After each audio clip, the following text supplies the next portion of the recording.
mooy natt la mu war a wax ak na responsabilité am toll mu waxee ko noona lii nag yàgg nañ koo def chaque élection bu jotee ànd sàmm jikko yi da daan tënk benn mémorandum def na ko 2019 def na ko 2022 ñaari yoon local yeeg législatif yi defaat na ko 2024 ñaari yoon muy présidentielles yi ak législatif yi ñu nekk waaye buñ ko masee def bu nekk dañuy ñëw jàkkaarloog taskatu xabaar yi wax leen li ñu déposé jox nañu candidat yépp lii wax leen sunu xalaat ca mémorandum ba loolu vice président di porte parole ànd sàmm jikko yi sëñ Adama Mbuub dana ci ñëw léegi jàng ko danañ ko déglu ci français danañ ko déglu ci wolof nañu ko daan defee lañ ko defee joxe nañu mémorandum yi ci mbooleem candidat yi nga xam ne jàpp nañ ne am nañu accès ci ñoom pour ñu mën a yóbbaale mébét bi ci seeni campagne joxe nañ ko semaine bale ñu génn booba coow li sax jotagul ñu waroon a jàpp bés nag pour communiquer ci diggante semaine boobu xëy na ci la coow liy génn waaye bi coow li di jub naan fu sàmm jikko yi nekk boobu fekk na sàmm jikko yi la mu daan def ci tënk mémorandum bi dem joxaat ko candidat yi fàttali leen ko fekk na def nañ ko ba pare moo tax keroog waxoon naa ci benn waxtaan ne man dafa bokk ci li ma jaaxal dama dégg benn leader politique bu mag toog ci plateau walla ci conférence de presse di laajte naan ana sàmm jikko yi ana waa ànd sàmm jikko yi lan la ñuy xaar ba wax ba fin ba sax mu sànni ñu xeer ne sàmm ñu dara seen poche la ñu doon sàmm xam nga ne kon kooku xamuñu te moment yi muy wax loolu moom ñoom defal nañ ñu décharge buy wane ne dem nañ ci ñoom ba jox leen mémorandum bi porte parole dina ci ñëw léegi nag problème bi ma am yow leadership bi nga am dayo bi nga am ci coalition bi ñu jox leen mémorandum bu toll nii ay fan yëgoo ko ba nga ñëw toog di laajte ñun ana ñu te defal ngeen ñu décharge loolu nag man daf ma jaaxal jàpp naa ne ci liñ war a seetantal ko ci la bokk rawatina ñi nga xam ne ñooy séq coalition yi kon dañuy bàyyante xel ci li ñuy def di ci communiquer en masse waaye ànd sàmm jikko yi nii la ko daan defee te noonu la ko defee parce que du kuréel guy politique waxuñu kuy politique du ci bokk nag kuréel gi ci boppam moo dul politique kenn mësul dégg ànd sàmm jikko yi ne voté leen parti sàngam wala voté leen coalition tel terewul mën ngaa bokk ci sàmm jikko yi dem politique yi kenn du la ko tere ànd sàmm jikko yi amul sañ-sañu tere politique waaye sañ naa wax ni kuréel gi kenn du ko politique misaal bi ma la ciy jox buñ ne ànd sàmm jikko yi du kuréelu tariixa ñu ne ànd sàmm jikko yi du kuréelu tariixa gàmmu jot nga séet ñu ca gàmmu ga màggal jot nga séet ñu ca màggal ga nga ne kuréel gi kuréelu tariixa la déedéet ñu bokk ci ay tariixa ñoo bokk ci kuréel gi bu seen heure dundal la ñu gëm ca tariixa bu jotee dañuy dem dundali ko ni ko ki bokk ci mouvement islamique bi di defee la mu war a dundal ci kuréelam bu jotee mu dem defi ko te kuréel gi mënu ko tere noonu la amee ku ci mën a nekk donte bokk nga ci parti bu la neex bu sa parti wootee jógal nga dem nga politique yi mais kuréel gi du dem xanaa loolu koy neex na dégg mais bu ñu lay attaqué danaan ah diw ci la bokk léegi mu ngay politique diw ca la bokk léegi mi ngay politique et après diw ngi bokk ci kuréel gi di bokk feneen fu ko neex amul benn kuréel ci àddina bu am sañ-sañu ne ku xas bokk ci man doo bokk ci tariixa doo nangam loolu kenn sañu ko mais sañ nga ne kuréel gi kenn du ko politique loolu mooy ànd sàmm jikko yi responsabilité bi mu am nag xam ko lool ndax dafa gàddu nag ay baat yu kawe nag ànd sàmm jikko yi li mu dajale fii ci réew mi néew na kuréel gu ko fi dajale xalif généraux yi jël seen baat jox la def signature bind wane ne lii ngeen di xeex ñun ànd nañ ci te loi bi ngeen di sàkku d'accord nañ ci loolu barewul kuréel yu ko am loolu nag di nga ko am di nangu ku jóg rek ne la waxal nga wax balaa ngaa wax da ngay natt li ngay wax ak fa nga koy waxee parce que kuréel goo xam ne wutoo poste wutoo palte wutoo payoor yow élection lan la dépassé élection du la déranger ki bëgg a falu nag moom day tegaate pression léegi-léegi ñu ne ñu xadar ji ngeen amoon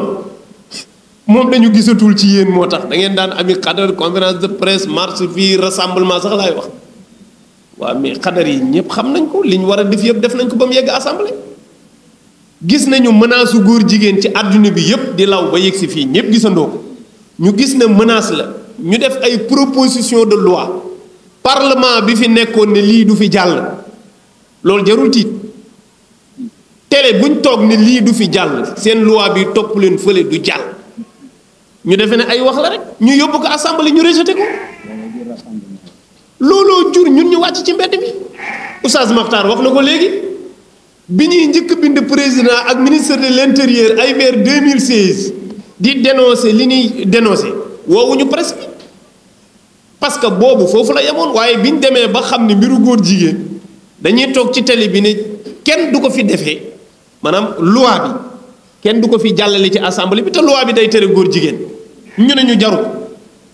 ñu yóbbu ko assemblée ñu rejeté ko sëñ bi loolu jarul génn di marché ka di fi conférence de presse looloo ko waral seeni wujj ci politique ne ñu ñun bu nu ñëwee danañ ko def yàlla def na ñoom ñëw nañu waaye parlement mooy def loolu ay député ñoo koy voté député yooyu ñëwaguñu léegi dañuy génnaat ci mbedd mi di yuux naan ana li ngeen ñu diggoon comme ni ngeen ñu koy wax leen ñi ko diggee woon fàttali leen ko lu tax ñu leen koy fàttali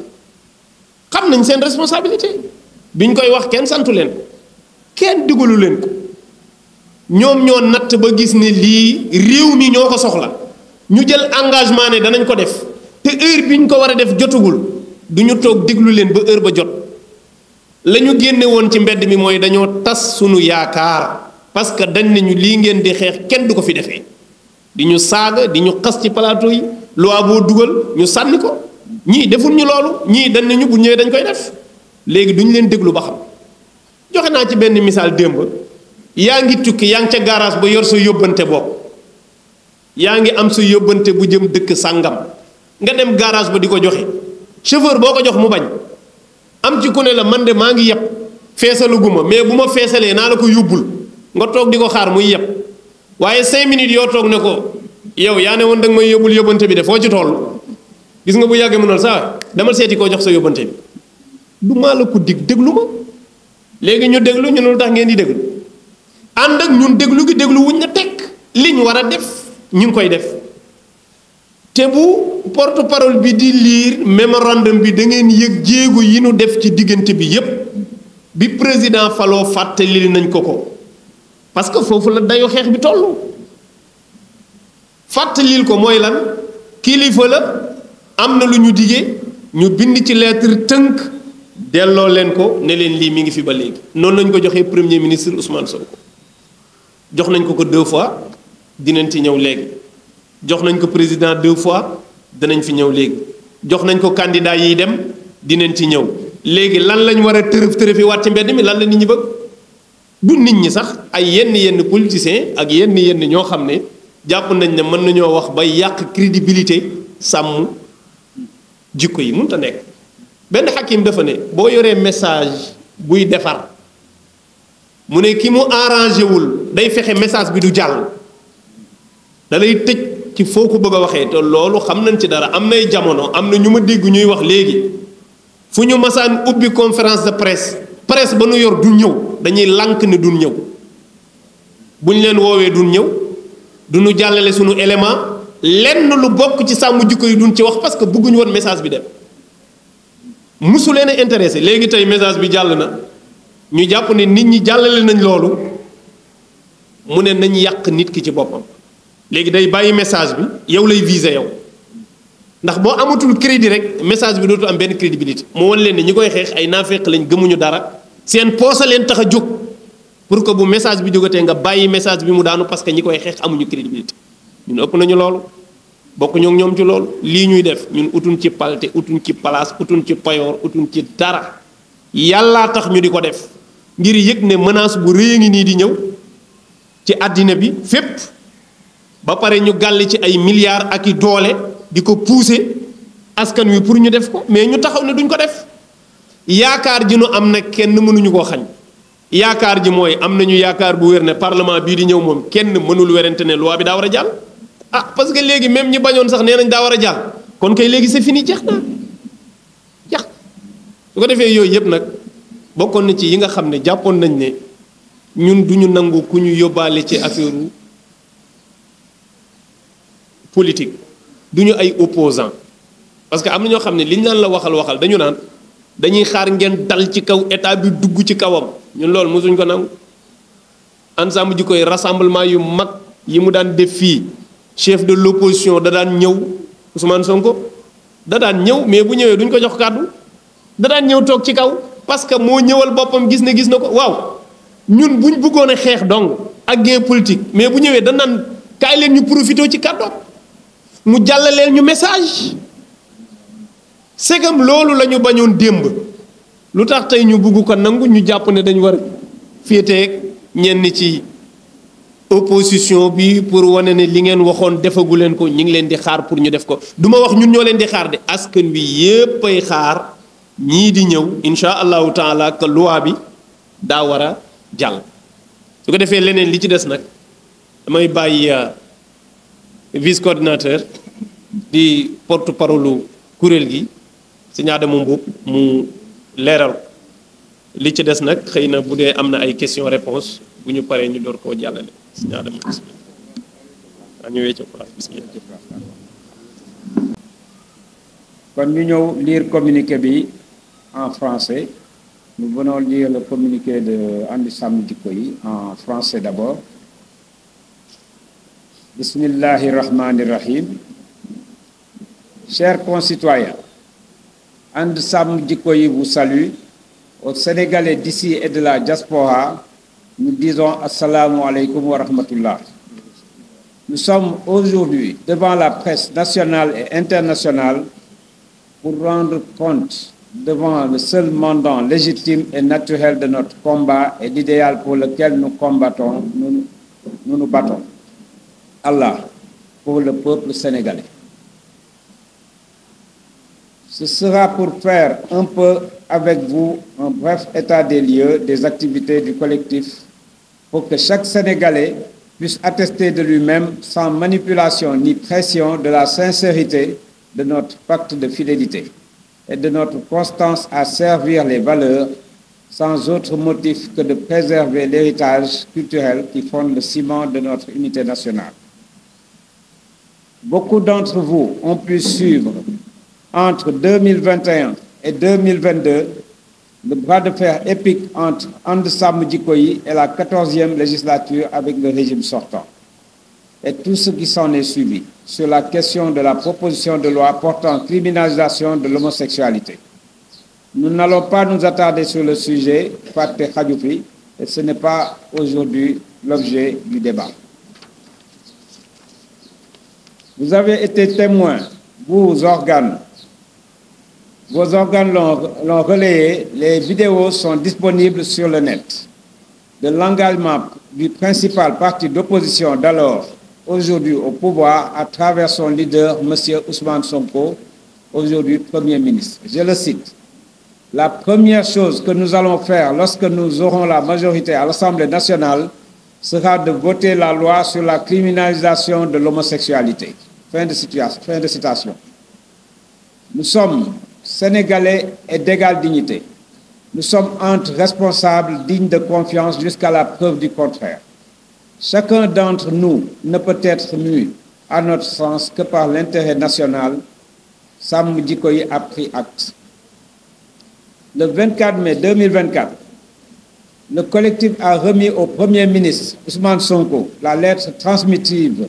du mémorandum participant des aspirations légitimes du peuple sénégalais. Le collectif s'y exprimait en ces termes, je cite, « And Samm Jikko Yi ne peut concevoir les assauts récurrents et répétés des apôtres de la cause LGBT dans notre débat national. » Fin de citation. C'était lors de la polémique Mélenchon. Toujours dans la même correspondance, nous avions affirmé, je cite, « Notre intime conviction désormais est que la page des vœux pieux et des tergiversations stériles devait être définitivement tournée. Ils ne cesseront de harceler le Sénégal qu'avec la criminalisation de cette abomination. » Fin de citation. C'est dans les mêmes termes que le collectif avait saisi le président de la République, M. Bassirou Diomaye Diakhar Faye, par ampliation de la même correspondance, toujours dans le dessein de lui rappeler les attentes légitimes soutenues par notre action du peuple sénégalais souverain conformément à notre héritage culturel et à nos croyances. Voilà donc pour la saisine des nouvelles autorités dès les premières heures de leur exercice du pouvoir, mais sans qu'il n'ait la majorité à l'Assemblée. Lors des assises nationales de la justice qui se sont tenues du 28 mai au 5 juin 2024 au CICAD, le collectif a porté pendant toutes les sessions et jusqu'en plénière le combat de la criminalisation, réitérant encore et toujours sa détermination à faire respecter la volonté populaire, confortée par la signature de tout ce que le Sénégal compte comme association et autorités religieuses. Voilà donc, mesdames, messieurs, ce que l'on peut appeler sans se tromper une présence militante sur le terrain des valeurs. Venons maintenant au présent et à l'actualité des élections législatives en cours. Le jeudi 31 octobre 2024, Sam Sa Kaddu, Takku Wallu, Pastef les Patriotes et Jàmm Njariñ ont tous reçu, chacun en ce qui le concerne, le mémorandum du collectif And Sàmm Jikko Yi. Nous mettons à la disposition de la presse les décharges de ces correspondances. L'on peut donc augurer que d'aucuns ne sachent même pas ce qui se trame dans leur propre chapelle politique. Obnubilés par quoi? Allahu A'lam. La pléthore de listes en lice a fait qu'à ce jour, la distribution n'a pu être achevée. Des fois même du fait de défauts de filiation exacte ou même de sièges dûment identifiés de certaines formations. Nous avions projeté de les saisir par une vidéo en ligne où chacune d'elles aurait été interpellée nommément, car le collectif attend la même chose de tous les états-majors politiques, l'adoption de la loi pour la criminalisation de l'homosexualité. Finalement, puisque nous voici en conférence de presse, l'opportunité sera saisie de parer à cette éventualité. Sénégalaises, Sénégalais, dans le déroulement normal de ces instances,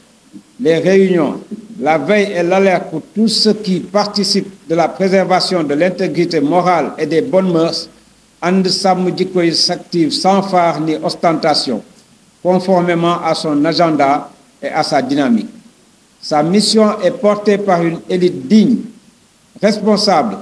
consciente des enjeux, des Sénégalais d'honneur qui vont de leur propre denier pour servir leur pays. Nous ne sommes animés ni par l'appât du gain, ni par les strapontins situationnistes ou le buzz. Notre engagement est sain,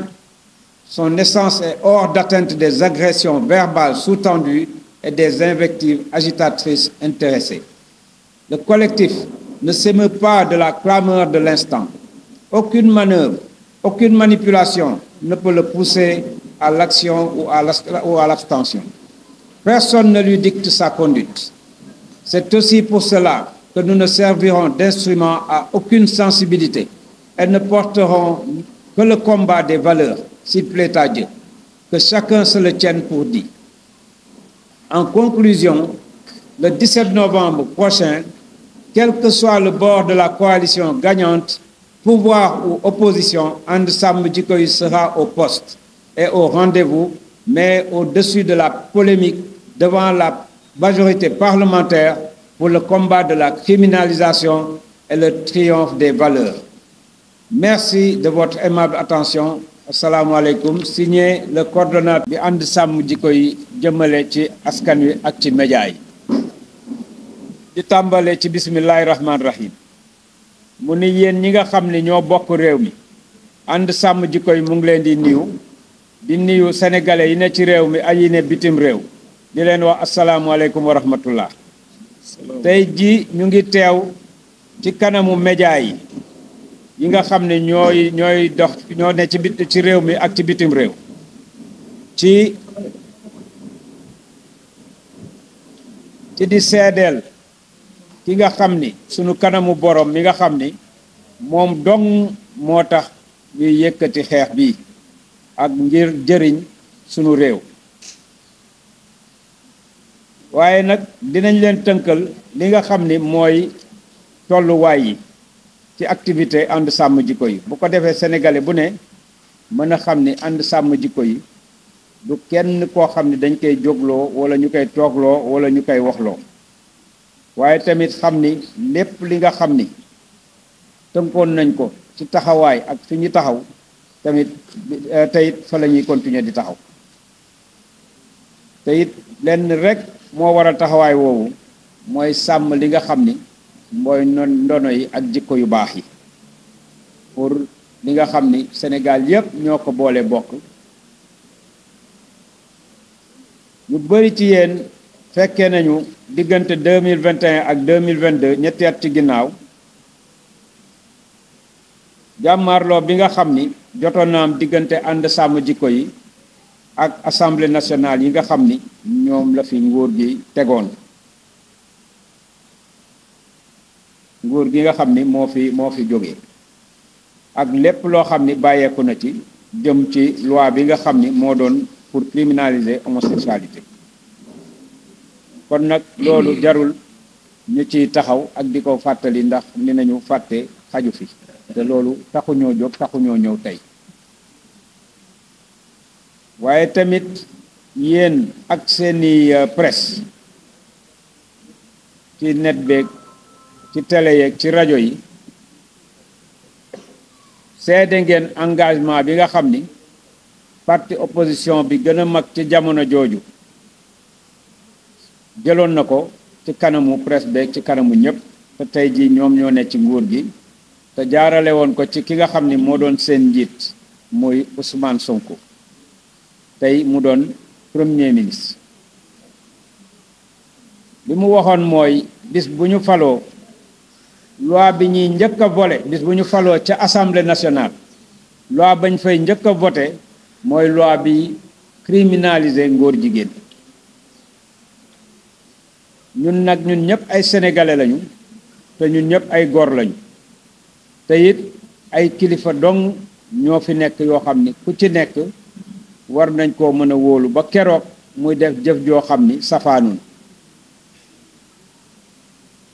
ndax ku ci ne ci ñun lépp lu la war a ñor du lu dul intérêt réew mi sàmm jikko yi nag kàddu yooyu mu wax mu ngi koy bàyyi xel bu baax a baax le 24 mai 2024 maanaam ginnaaw bi nguur gi toogee collectif bi bindaat na lettre yóbbul ko monsieur le premier ministre Ousmane Sonko lettre boobu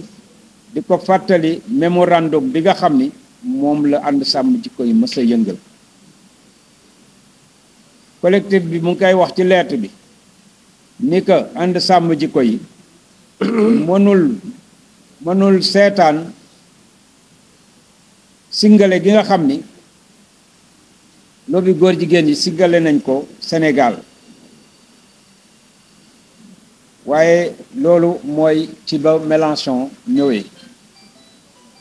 ba fi ñu Mélenchon ñëwee toujours nag ci même lettre bi ñu ngi koy fàttali moom premier ministre Ousmane Sonko mooy sunu ngëm-ngëm ñun ànd sàmm jikko yi mooy léegi weesu nañu jamonooy wax jamonooy jëf lañ toll te ñii duñu bàyyi di ñu singale lu dul bis bu ñu criminaliser homosexualité ba ñu xam fa ñu féete mu leer nañ collectif ànd sàmm jikko yi lettre bi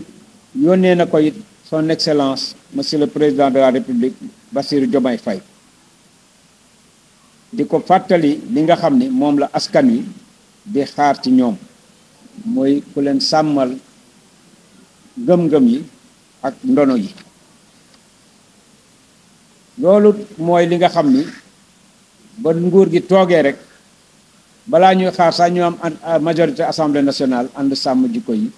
jébbal na leen bataaxal yooyu ca assise nationale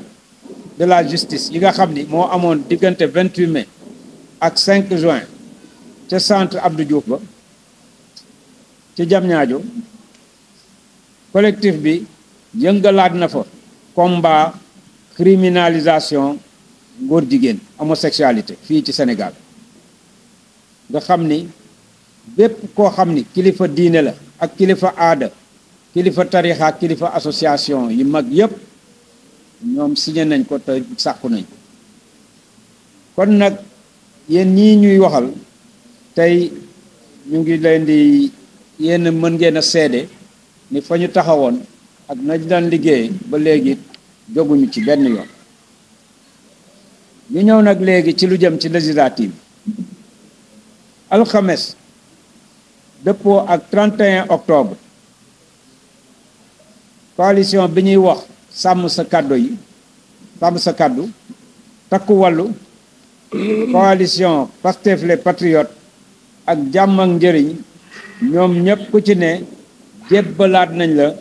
mémorandum bi nga xam ni mooy li nga xam moom la ànd sàmm jikko yi di sàkku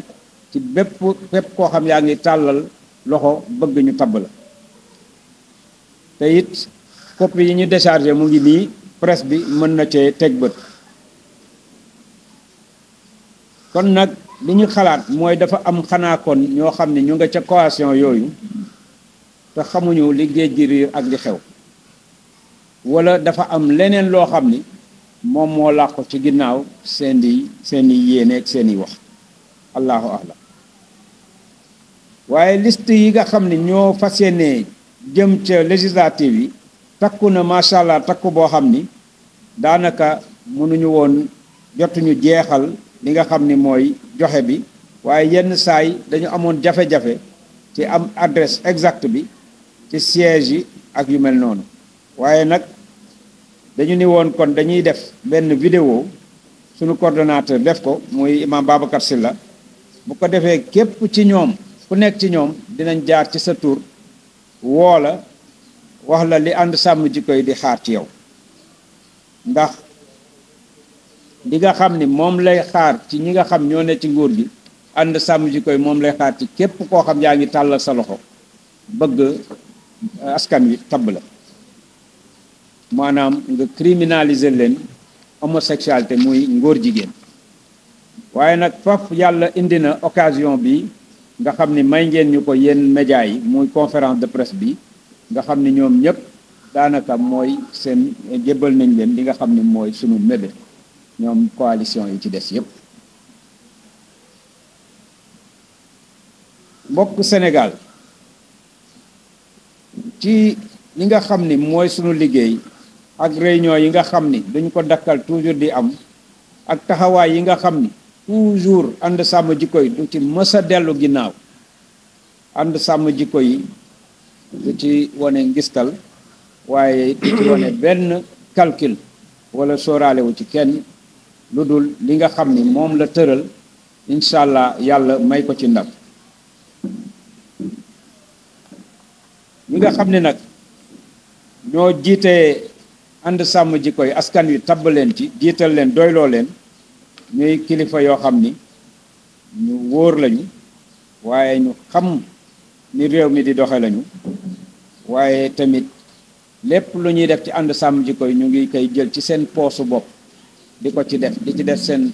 temps di ci def seen alal te xaaruñu ci sàmb xaaruñu ci demb lépp rek pour jëriñ seen réew kon ñun amul benn koom-koom boo xam ñu ngi koy xaar ci kenn waaye amul benn poste boo xam ni ñu ngi koy xaar ci kenn waaye it wutuñu benn bës sunu yéene mooy toujours di sellal sunu taxawaay waaye tamit amul benn xaste wala lu nit di yëngal loo xam ne mën nañoo dellu ginnaaw wala mu yëngal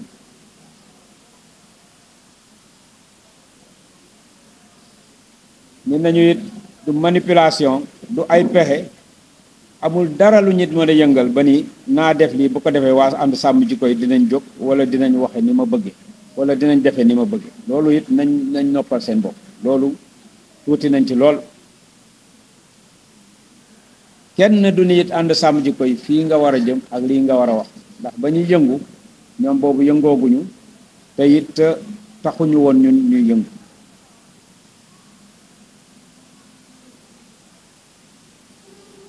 moo tax it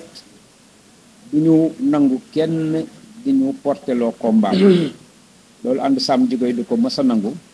waaye combat bi nga xam ni fa lañ mës a taxaw muy combat valeur yi bu soobee suñu borom kon na ko ñëpp xamee noonu. fi ñuy daaneele mooy le 17 novembre ginnaaw élection yi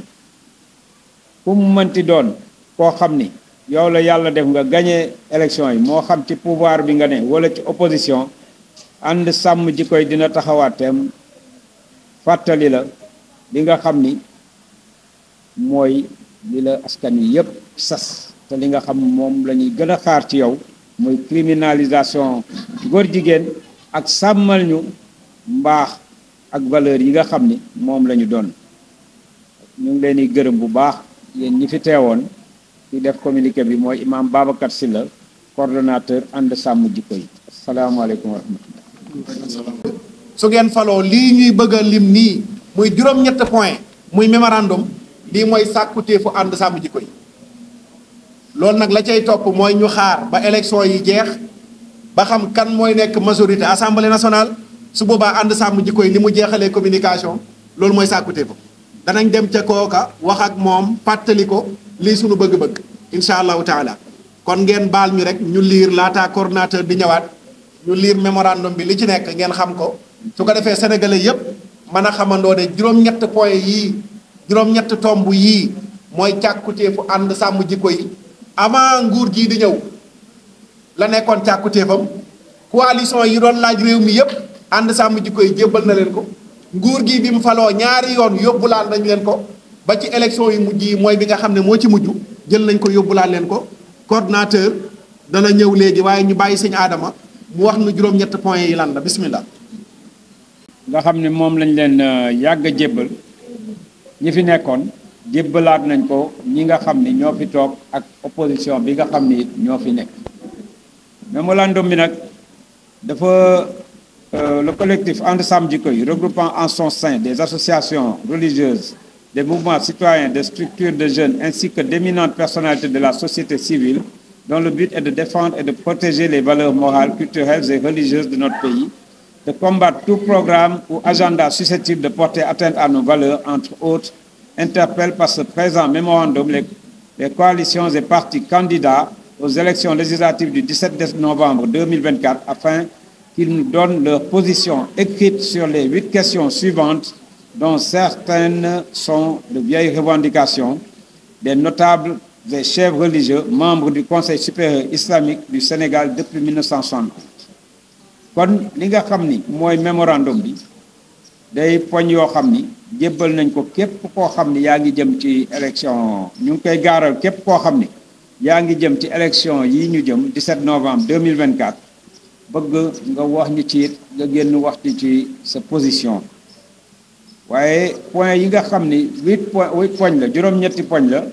juróom-ñett yi nag bëri na ci yoo xam ni ay revendication maanaam ay mébét la yoo xam ni kilifa diine yi nga xam depuis 1971 képp kilifa diine àndoon nañu di mébét loolu tamit lañ ñëwaat di leen ko fàttali. kon le premier point de l'adoption du mémorandum, l'adoption sans délai et sans réserve par le prochain gouvernement de la proposition de loi portant criminalisation de l'homosexualité au Sénégal, signée et approuvée par toutes les obédiences religieuses en tant qu'aspiration légitime du peuple sénégalais. L'argument de la non-légalisation est une lapalissade. And Samm Jikko Yi pose la désuétude de la loi de 1965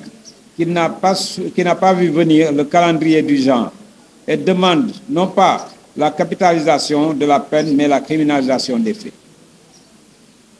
Adoption première poñ bi nga xam ni moom la ñu sàkku mooy ci mémorandum bi mooy c'est bon D'accord, ok, d'accord. Deuxième point, la suppression des 74 articles contradictoires au Coran et à la Sunna prophétique sur le code de la famille, déjà relevé par nos illustres guides, El Hadj Abdoul Aziz Sy Dabakh, El Hadj Seydou Nourou Tall,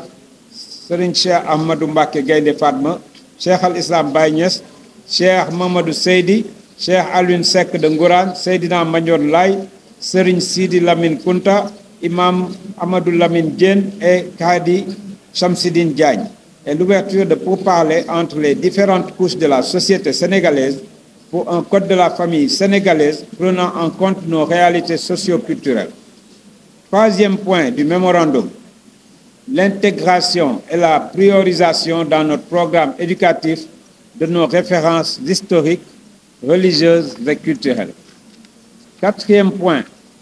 la mise en place d'un cadre législatif et réglementaire opérationnel pour sauvegarder le respect de l'éthique et des valeurs religieuses au niveau de l'espace audiovisuel sénégalais.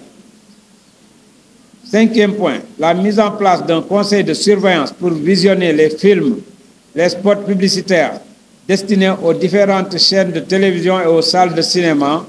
et en vente auprès du public avant toute diffusion pour la protection du public jeune et la préservation de leur innocence. Sixième point du mémorandum, la réparation d'une grande anomalie dans la composition du bureau du Conseil national de régulation de l'audiovisuel, CNRA, créé par la loi numéro 2006-4 du 4 février 2006 en intégrant un représentant des associations des valeurs religieuses et morales choisi par ses pairs pour sa compétence et son intégrité morale. Septième point, la mise en place à l'Assemblée nationale d'une chambre composée de notables, d'hommes de culture, de chefs religieux et coutumiers, d'experts en droit islamique, de membres de la société civile et des associations de défense des valeurs, afin qu'ils examinent ensemble, avec les députés, les projets de proposition de loi.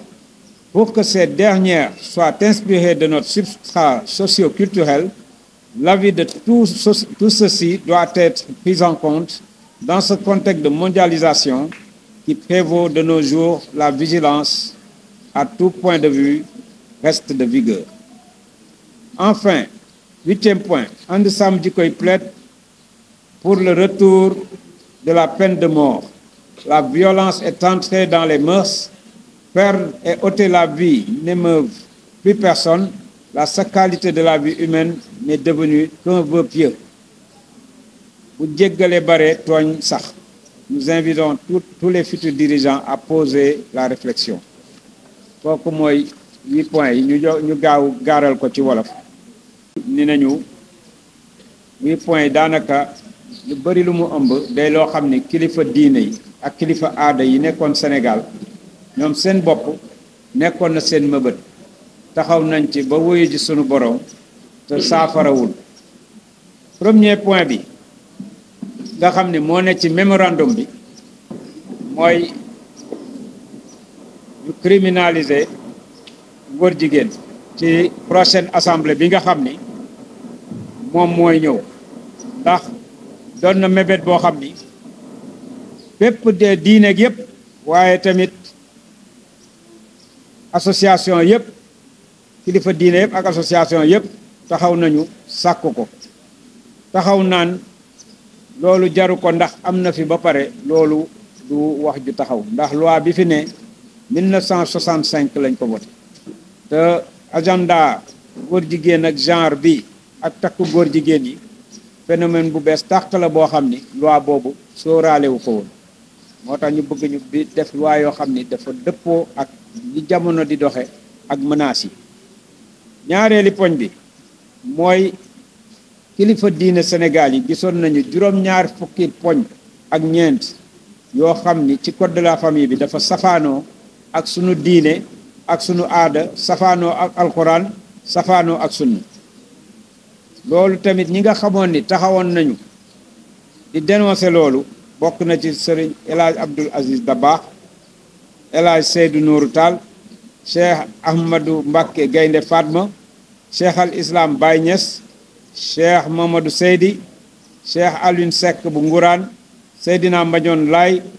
Serigne Sidi Lamine Kunta, Imam Amadou Lamine Diène ak Khady Chamsedine Diagne. ñoo ñëpp taxawoon nañu ni code de la famille bi dëppoowul ak sunu diine, dëppoowul ak sunuy aada. waaye tamit ñetteelu poñ bi mooy ci yar gi ak jàngale gi ñu dëxañ ci li nga xam ni mooy sunu cosaan, sunu histoire, waaye tamit sunu diine ak sunuy ngëm-ngëm te l'école bi.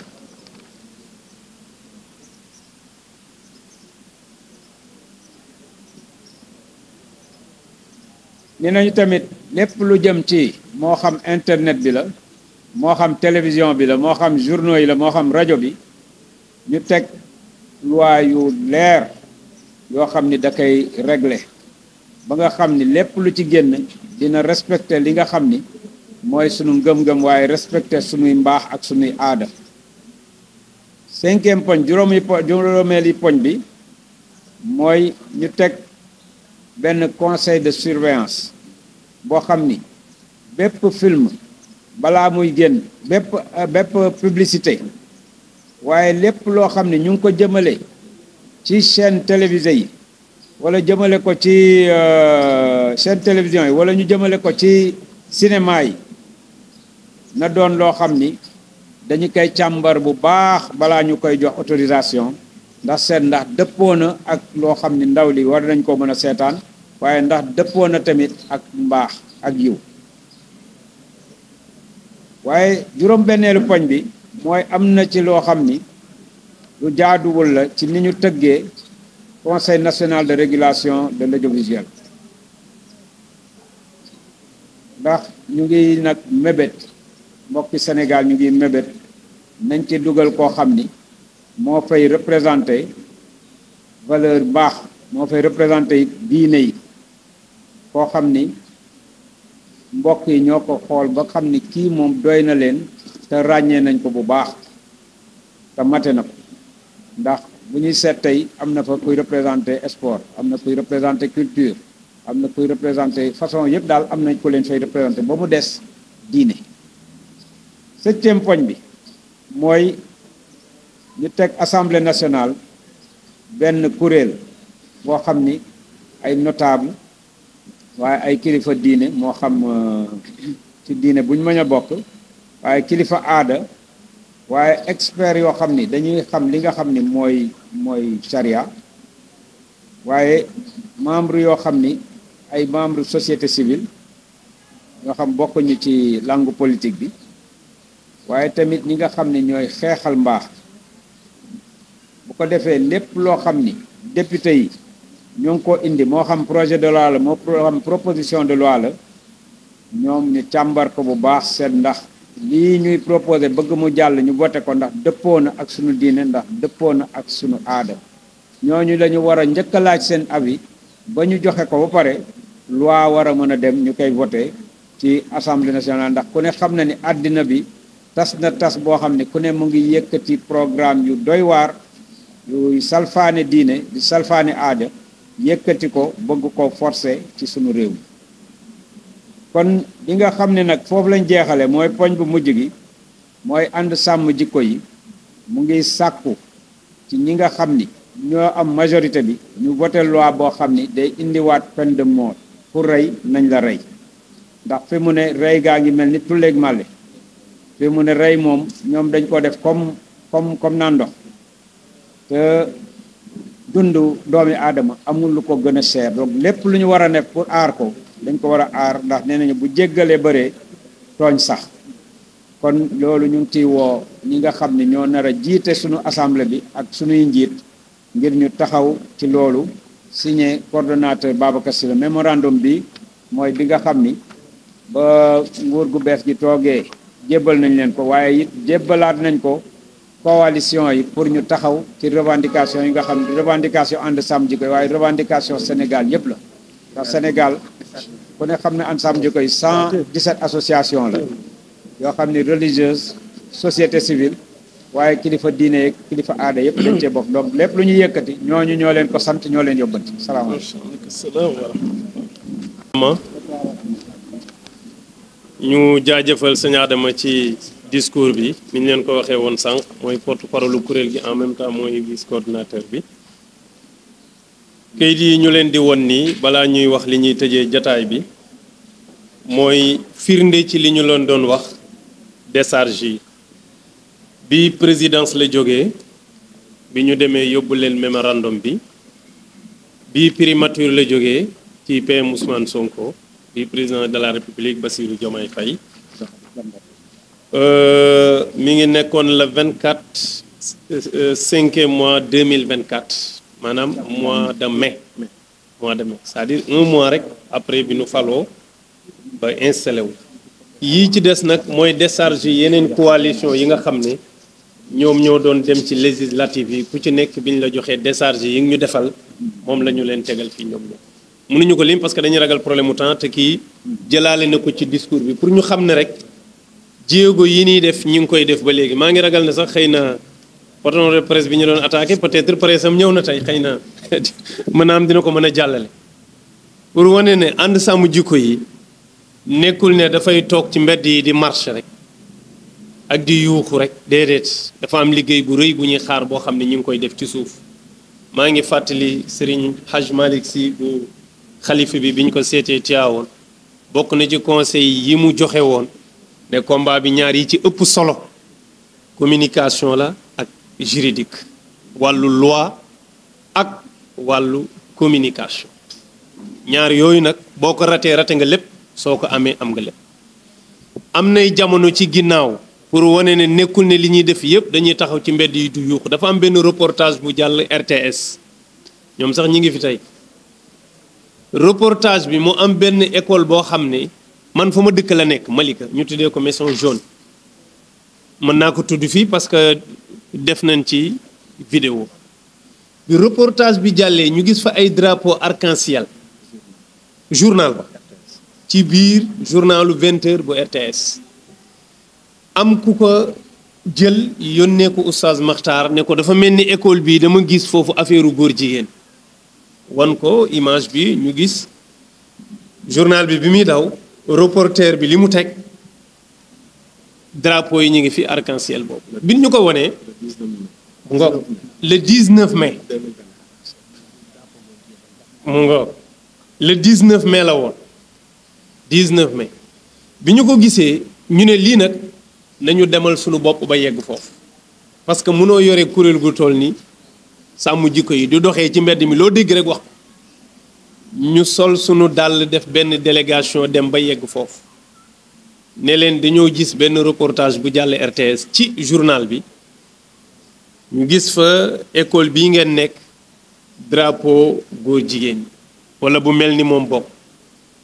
ñu ñëw di seet si lii lu ko waral parce que ay xale ñoo fi nekk di jàng lan moo leen lié ak drapeau bi ki ñu fa fekk nañu loolu yéen li ngeen wax ni man comprendre ma ko sax luy loolu drapeau góor jigéen mooy lan ñu dindi téléphone bi won ko ko ne ko moo ngi nii mu ne non am na lu gën a gàtt kaay leen ñu dugg ci salle yi ñu xool ñu dugg ci salle yi mu won ñu vérifier fi ñuy nekk yépp effectivement ñu fekk fa drapeau bi mu tegale couleur yi rouge jaune ba mu jeex daal ñu ne ko ñun drapeau bii la ñuy wax parce que ñun suñu kuréel gi dafay xeex affaire góor jigéen te fii xale yi di fi jàngee ñu fi gis drapeau góor jigéen bii loolu bu ko xale yi màggalee musiba la parce que dootuñu jàpp ne góor jigéen lu aay la mun nañu non ñun lii xamuñu sax lan la l'essentiel ñun fii ñi fi nekk di jàng ay xale yu yéex a wax lañu xale yi duñ mën a wax dañuy judduwaale handicap ñooñu lañ fiy dajale di leen jàngal ay couleur léegi nag ki ñuy couleural moom day jël ay couleur yu bare rek di jaxase xëy na jublu na ci def ko arc-en-ciel mais ñun lii du suñu jubluwaay amuñu lien ak ñoom xamuñu sax affaire ngóor jigéen te pour jox leen ci firnde lii dañ koy dindi ñu ne ñu lii dañ koy dindi ba mu set ñi ngi ci fin d'année fii ak mois d'octobre école day ubbi danañu yeesalaat barab bi dindi peinture yi nii mu tegaloo nii danañ indi couleur yu bare mais duñ ko def comme mu mel nii bu góor jigéen bi pour ngeen xam ne ñun affaire góor jigéen du suñu yëf couleur yi la ñu soxla. dinañ leen invité bu école di ubbi ñu ne bismillah mois d'octobre bi école di ubbi ñu woo ñu invité wan ñu fekk ñu defaraat barab bi yëpp defaraat peinture bi defaat ci ay drapeau yu bare wala boog ay couleur yu bare te nekkul couleuru arc-en-ciel changer couleur yëpp ba pare tegale wuñ ko comme ni ñuy tegalee drapeau góor jigéen bi te loolu bi ko ànd sàmm jikko di dox waxu ko benn presse yuuxuwu ko fenn parce que mën na am ki koy def effectivement te loolu lañ fa fekk ñoom loolu du seen jubluwaay ñoom ay couleur la ñuy jàngale bi ñu demee ñoom it ñu may ñu respect bu mag bi ñu ko dindiwaatee lii lañ fa def ñu jox ñu respect dindi ko ne ñu pour ñu dalal seen xel ñu xam ne ñun ak yéen ñoo bokk lii ñuy sàmm parce que ñun tout tànk yi ñuy sàmm bëgguñu lu leen agressé ñu dindiwaat ko te ñun jàpp nañ ne loolu jéego bu rëy te loolu ñu ngi koy def ci yeneen ak yeneen yu dul jeex kon pour ñu xam ne nekkuñu fu ñu jógee rek di communiquer fu nekk wax ci kaw di yuuxu ci mbedd yi am na yoo xam ne mën nañ koo dox mën nañ koo wax ba mu jeex te amaan na kenn du ko yëg parce que ñun sax loolu moo ñu gënal man waxoon naa fii yaakaar naa ci conférence presse bi laa ko nettalee ñun julli nañu jumaa génn doon xutba ci affaire góor jigéen benn waaye téye sama loxo ne ma yow lii ngeen doon wax nii man loolu la ne ma man loolu la ma ne ko looy wax nii mu ne ma yàlla xam na ko di jooy yu metti ba pare ne ma bi gën a bon laay def parce que man dañ may tëddee ma ne ko loolu lu la ci dugal mu ne xamul wax ñim nekkoon ak yu mel noonu te mi ngi génnee ci jàkka ji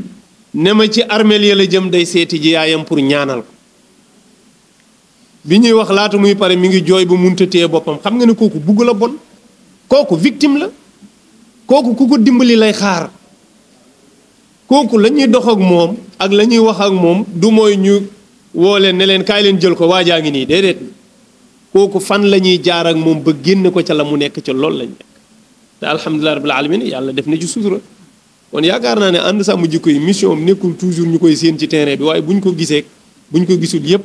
nañu xam ne mi ngi ci liggéey bu noble quant à mbiru loi bi nag moom ñu ngi koy fàttaliwaat ñëpp wax leen ne mosuñ cee jóg tey lañ ko gën a gëm waaye contexte bi nii la bindoo bu assemblée bi taxawee danañ ko delloowaat am nañ yaakaar ne sax ba lañ ko delloo ñoom danañ ko delloo seen bopp buñ ko delloo wutit danañ leen ko fàttalilwaat kon daal loolu moo nekkoon kaddu yi waaw ñu jaajëfal tamit coordinateur yi fi teew yëpp parce que tey daanaka ñi fi teew boo gisee limuñu presque ñëpp ay coordinateur lañu surtout nag bi jógee ba Touba di sëñ Jili xam nga foofu sori na te ñun dañu waxoon ne coordinateur yi nekk ci biti dañu leen koy jéggal ndax nag conférence de presse la mën nañ leen ci wuutu waaye terewul moom